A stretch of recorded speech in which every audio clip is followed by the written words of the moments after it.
Welcome to Unlocking the Decentralized podcast. In this episode, cryptocurrency expert Abhi Soomaney explores Web3, blockchain, cryptocurrency tax and investment while engaging with industry pioneers, technologists, and investors. Here is your host, Abhi Soomaney.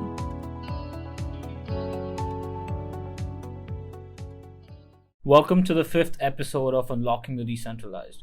Today we're going to talk about cryptocurrency tax audits, and with me we have again Alex joining us. And there's a lot of discussion that's going on with cryptocurrency tax notices. Investors are always scared that will I get audited? If I do get audited, how can I get away with it, or how can you pretty much save yourself from that audit? So Let's start with what is a cryptocurrency tax audit? So it's basically a formal investigation by a government authority. Now, as per my experience, 0.01% of crypto investors get audited. Now that happens generally when either your proceeds or your net cost basis, which is the total amount that you have spent to either buy coins or the total amount of coins that you've sold, crosses a certain threshold. Yeah, it's usually the higher trading volumes and transaction dollar-wise. Right. So then if you have significant amounts in proceeds and cost basis, but your net gain is still on the lower end, that's when you might be getting audited, and that raises a red flag. Right. There can be different reasons why you can get an audit. You might not even know that you're getting audited for a reason, because typically when you receive a tax notice or an audit notice, the tax authorities just send it your way. Right. They don't need. And it's sometimes it's not even related to the crypto directly. It can be an audit for something else that was filed on that tax return, say, but if you had crypto transactions, then the IRS or whoever the taxing authority has the ability to look into those as well. Right. So, in my experience, when I see our clients getting audited, it's mostly to do with transferring coins from one wallet to the other, or one exchange to the other, or if there's irregular deposits of cash withdrawals back to your bank account. It all depends on the trading pattern of each client. So when a client, for example, let's get into how can you support an audit or get yourself out of that audit. First step is keep your bank statements ready with you, because auditors need to see how much money was originally invested into crypto. That's number one. Number two would be screenshots from exchange platforms. Now, these auditors don't want to really see export Excel files, because that's something that can be altered by the client while downloading it. So they want to see actual screenshots from platforms, just so they can reconcile some of the transactions for you, or for themselves rather, Yeah, they can see what money was deposited in through your bank statements, and that'll obviously appear on the on-chain exchanges, and they can then verify, okay, if a client had X amount going out of the bank account, it should have gone to that exchange or exchanges. Right, exactly. So there has to be, a detailed explanation of what calculation method did the client use for calculating the taxes for cryptocurrency investments. For example, you use the highest in first out method, or the last in first out method. Everything has to have a detailed, explanation and reasoning why you have used that method, and have you remained consistent by using that method throughout all the years or not. Right. And this method is specific to each exchange. Right. For example, if you're trading on, say, Coinbase, Binance, and what's another popular one? Kraken. Each exchange can have a different calculation method. However, it should stay consistent. Right. I always recommend most of the clients to just stay consistent, because when you're transferring coins from one platform to the other, and you're using, a HIFO method, for example, on one exchange, it's always better and straightforward to use that same method, and it's easier to get through an audit in case you're audited. But again, that is just an option for investors. Now, keeping a track of your cost basis is another thing that I would see that auditors will look into.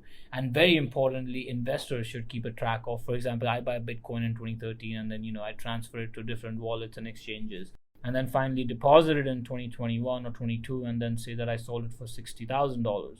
But then my cost basis might be somewhere around $300 to $500. So it's important for investors, and the responsibility of investors, to keep a track of that cost. Again, when you're audited, the auditors see a deposit, they want you to explain where you actually bought it. Right. So again, data is very important. Keep transaction history very safe with you, and keep exporting transactions from all platforms on a timely basis. because I've seen a few exchanges that often tend to, delete transactions. Or they don't export them correctly.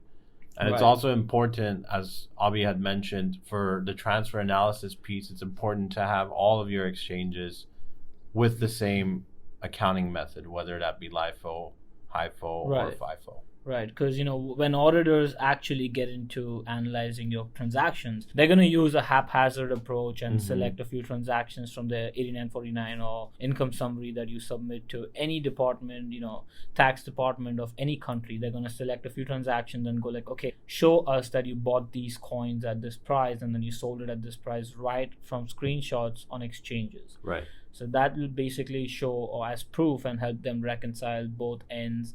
And that's how you can prove that, there was nothing that was misreported in your taxes. Now, another thing that I always, inform all our clients or my clients is that make sure that you keep your wallet addresses safe even when you stop using it, because it happens that I used a wallet in 2017 and I stopped using it in 2020. Now, if I'm audited, I still will need that wallet address to pull transactions and support it.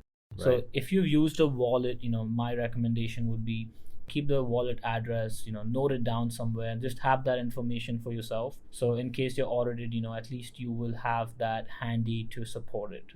Now, let me talk a little about, how does a cryptocurrency tax audit, take place, or what's the actual procedure. Back in 2018, I personally attended one of the first cryptocurrency tax audits. High net individual, one of our clients, was audited, and I had to pretty much explain everything that we did for the client in terms of calculation methods, accepting transaction files from the client, and how did we sort that data and use that database to actually run the calculations. Now, within the firm, we do have an in-house calculation template that we use for most of our clients. So, I basically explained how that data was used, and there were certain supporting documents that needed to be submitted to the tax authority, like I mentioned before, bank statements. Then, there were random selections made by the auditors looking at the tax report that was submitted by us on the client's behalf towards his tax returns. And then we had to reconcile them with screenshots from exchanges. All transfers needed to be, reconciled again and just accounted for, proven that, okay, this coin was sent to this exchange and the client originally bought it on this date. So that whole explanation needed to be put together, and a lot of supporting documents needed to be submitted, and all of this was only possible because the client had that kind of data with him. Right. If you're missing transactions or you have a few files that you don't currently have in possession, now that's a big problem, especially when you're audited. Like, for example, a few exchanges like Binance might not provide you certain information. I've heard from a lot of clients that they used to use Binance.com, but now they strictly are using Binance.us. But then they cannot access Binance.com anymore, due to which they lost access to their transaction files. So all those transaction histories are no longer available. Right. So now that creates a big problem when audited, because now you don't have access to that data, and if you're asked to prove where did these coins go, you really don't know where you sent them, or you cannot prove it to the auditors. So it's not about providing them with just your bank statement, because bank statements essentially let you show that, okay, I did invest a certain amount from my bank to the exchange, and then when I cashed out, that X amount came back to my bank, but it doesn't really prove what sort of transactions that I make on the exchange or, using an off-chain wallet. So it's not that, if you have your bank statements, you're good to go. That's absolutely incorrect. You need to have all your transaction, details with you to make sure that you can actually help yourself when you're audited. I would suggest a few things to investors just to, avoid potential audits. First of that would be just to maintain sufficient supporting documents. Just keep it handy with yourself, as I said before. It just makes the process easier for investors. It's pretty simple to just download transaction history, every 3 months on a recurring basis.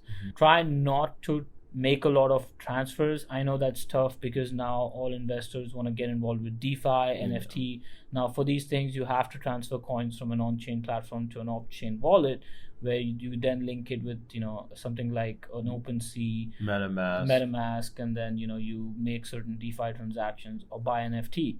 But try to limit that so that you don't have to do a lot of cost basis tracking and transfer analysis. Secondly, when you use something like a tax software, make sure that you exclude all your USD, USDT, DAI, all stablecoin transactions, because that increases your proceeds or the total amount of coins sold within a year and the total amount of coins bought during the year significantly. What this does, it increases, like, for example, you made trades using ordinary coins worth, say, $100,000.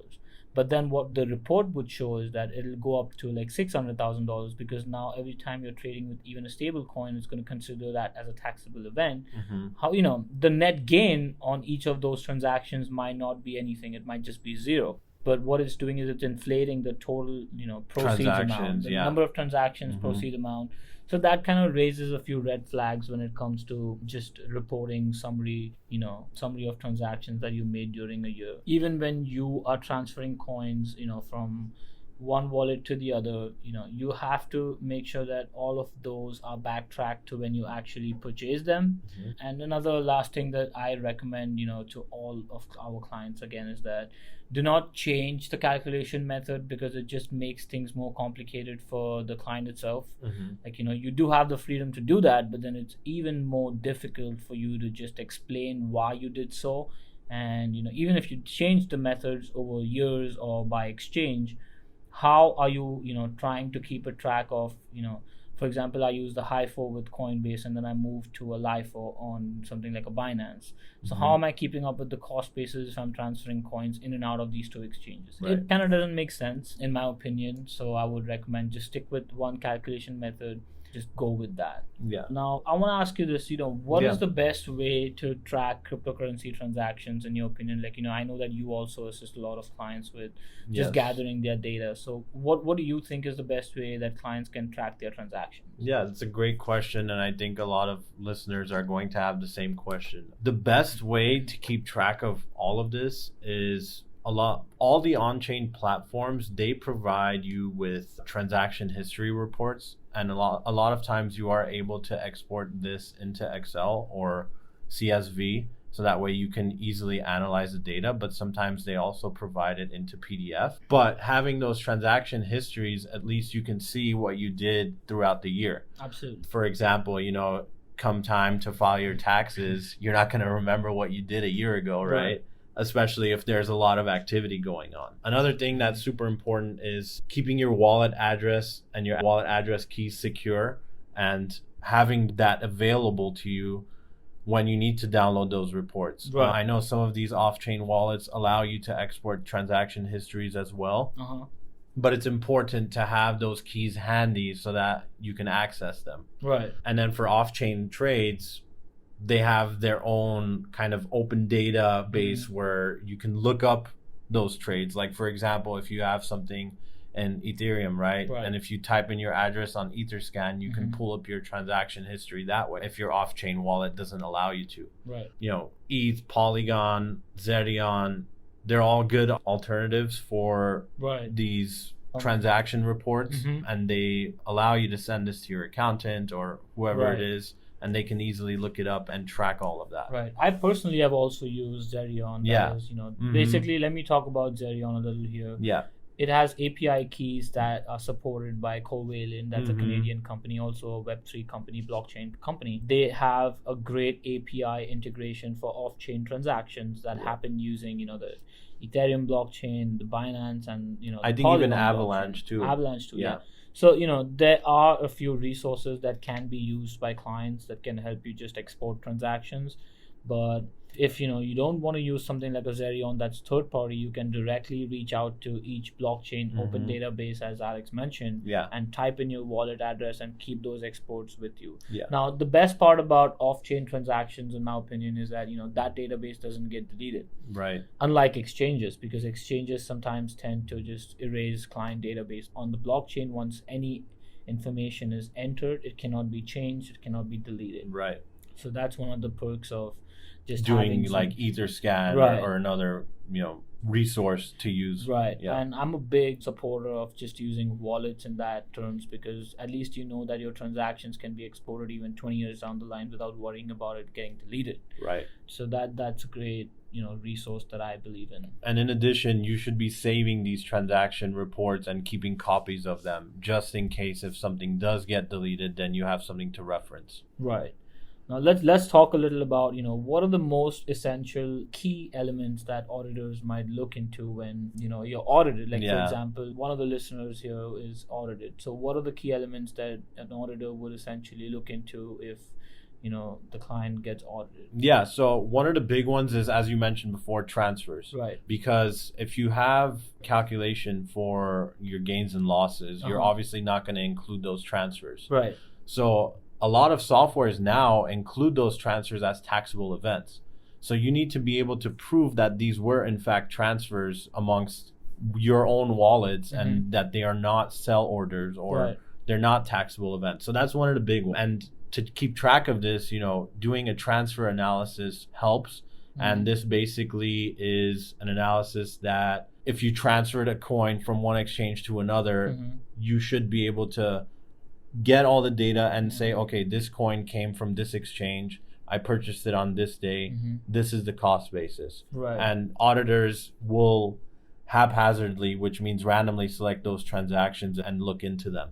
Right. Let me, explain how exactly can investors get a transfer analysis done. Yeah. Now, this is something that we, help clients with internally, and you can basically just summarize or prepare an Excel tab that includes all deposits and withdrawals, sorted by date, and then you can sort it by quantity, and then you will understand where the coins are coming out of and where it is going into. Exactly. So wherever you see a withdrawal, you pick the cost basis from that exchange, follow it to the deposit destination, and replace the cost basis which was being applied to the deposit destination with the withdrawal address or exchange. Exactly. So that's something that can be done just to help yourself with during an audit situation or even before an audit. All investors should conduct this transfer analysis for themselves every year. Right, and that's to accurately get their cost basis. Right. Yeah. Another thing is the token balances across all your platforms. Like for example, at the end of the year, let's say you're showing that you have 100 ETH, right? Right. That balance should be reconciled with what is filed with the taxing authorities. For example, an auditor can say, okay, what are your ending balances for, X year, right? And you should be able to say, okay, this is the transaction report.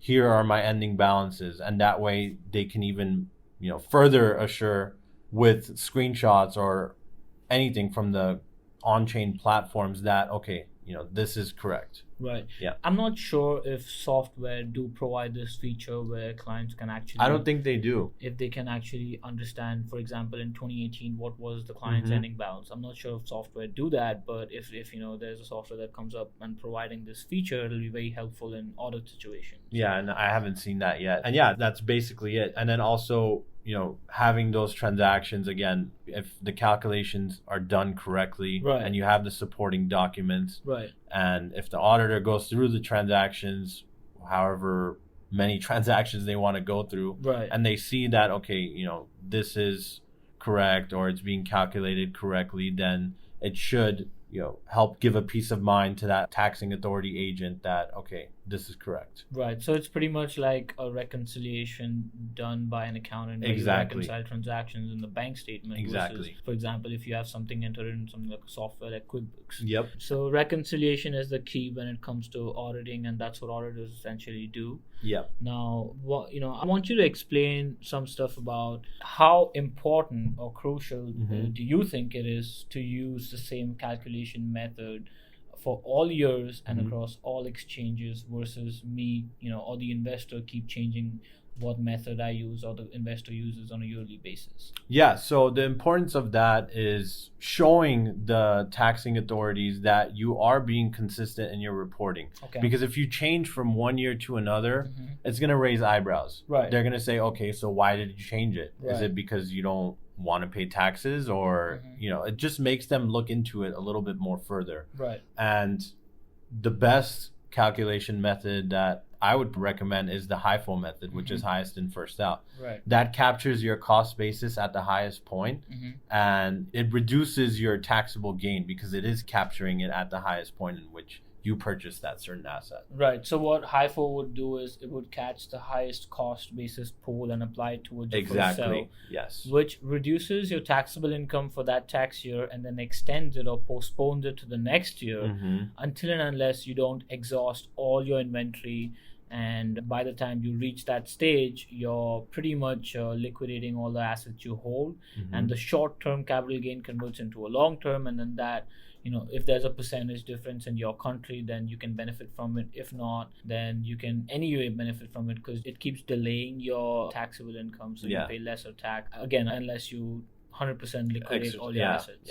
Yep. Yeah. So that's pretty clear. Now, let's talk a little about how reliable is the data provided by the investor during an audit. Like, for example, if the client has provided a certain set of Excel files. Right. Now, we do, as professional accountants and CPAs, we do accept cryptocurrency tax or transaction files from clients and prepare the calculations based on that, expecting it to be 100% accurate. Yeah. Now, when it comes to an audit, do auditors also believe that that's the most accurate database? That's a good question. So a lot of times auditors actually don't believe that these are, I don't correct. Blame them. Yeah. Because, that data can easily be manipulated. Right. You can change the date on one of the transactions and send it to your accountant. Yep. And, the way around that for the taxing authorities is to request screenshots, as you mentioned. So sometimes they'll request screenshots of the trade on that specific date just to, have a second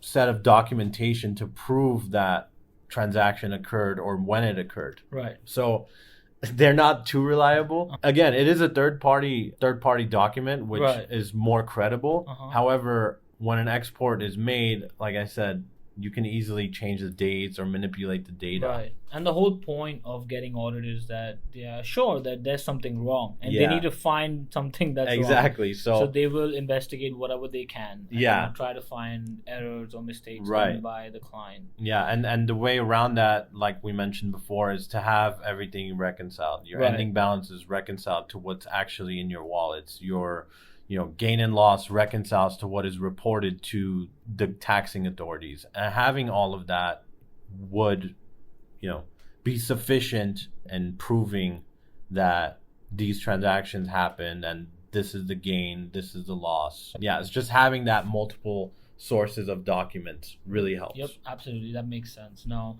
a lot of clients, or maybe 95% of cryptocurrency investors, are now using software to just calculate their taxes. Now, let me say something about for investors that are actually using a software. I personally have used over 8 to 9 different cryptocurrency tax software, and all of them, in my experience, have a similar flaw. I'm gonna note a few down so investors can actually be alarmed before using them, or you can even try it out. Number one, stable coins like USD, USDT, USDC, DAI, BUSD are not taxable events. A number of times software show it as a capital gain on such buy and sell orders, which inflate your gain amount. So that's one thing that clients can look out for. Secondly, it does not support an audit. So if I use a software and I export a summary report and file it with my tax returns, if I get audited, the auditors want to see an entire calculation in front of them so they can cross-check, reconcile, and verify a few transactions. And all the software out there are currently saying the same thing, that consult with your CPA or accountant. Exactly. So it's not the most reliable option, in my opinion. They will not source any backup documentation to support an audit. Right, because auditors, when you provide them with an 8949 or just an income summary for any country, they will spot check and randomly select like 100 out of 1,000 transactions and be like, okay, explain me this and prove it that this is how much you bought it for and this is how much you sold it for. This is the date when you bought it for and this is the date when you sold it at. Now that's when investors can get into a fixed situation where they're not able to explain it because they simply use the software, and the software is spitting out amounts that might not be accurate all the time. Now another thing that I would like to add to this is a few software also generate cumulative amounts. So for example, I had a loss on ETH and across 20 different transactions. So they summarize that into one big transaction and just present it on the 8949 or the summary report, which is wrong. Like if that happens, then how is the investor going to prove that, okay, this is when the transaction took place? That's not even possible. Right. They won't even know how the software calculated that amount, because if it's a combination of, let's just say, 20 or 50 transactions, how is the investor going to know which transactions were included in that summary? Right, and there's no way to reconcile it with the exchanges because the data won't even match. Right. A few, on-chain exchanges don't even have strong enough API keys today while we talk, 2022, that can actually integrate with software and pull out reports. Yeah. Another thing that, I see as a gap between software and crypto trades is NFT and DeFi. Right. If you're trading with NFT, the software, there's almost 95% of a chance the software will not catch that transfer of ETH and the cost basis of that transfer for you to actually apply it towards this. And when you trade with DeFi, for example, you're doing DeFi, yield farming or even nodes, something like staking. All of these transactions are often considered as sell orders for software. So that is something that investors should look into before using any kind of software. Now, I'm not criticizing any specific software here. I'm just talking on a bigger perspective for the ecosystem and for software to come into place. And we at the team at Crypto Tax are in the process of creating such a software that can assist clients having all types of transactions under the same roof. Now that would include NFT, DeFi, regular trading, ICO investments, staking. All of these things need to be controlled by one software, and that software should also be user friendly. Like for example, it can be used in all countries. So that is something that is the need of the hour, in my opinion, and I hope that comes around really soon. I hope listeners can get an idea about how a cryptocurrency tax audit occurs, because I have attended one, assisted a client, helped that client get through it. This information, it's pretty hands-on, and I don't think it can be available even on an open database yet, because I've not heard of a lot of people getting audited and getting, coming through it with a clean chit. So everything that I spoke about was how we handled the client's tax audit, and I hope listeners were able to catch on to a few things and apply a few changes to your trading patterns, or just use these as alarms and just help yourself with however you can to avoid a tax audit. Thank you so much for listening. I hope you guys enjoy the session, learn a lot, and I will be tuning in again on the next episode, discussing a lot about our expertise and experience about other topics. And thanks a lot, Alex, for joining today. Of course. Thank you for having me. Thanks. We hope you've enjoyed this episode of Unlocking the Decentralized. This podcast is sponsored by Crypto Tax, your one-stop solution for cryptocurrency taxes. Learn more at cryptotax.co.in.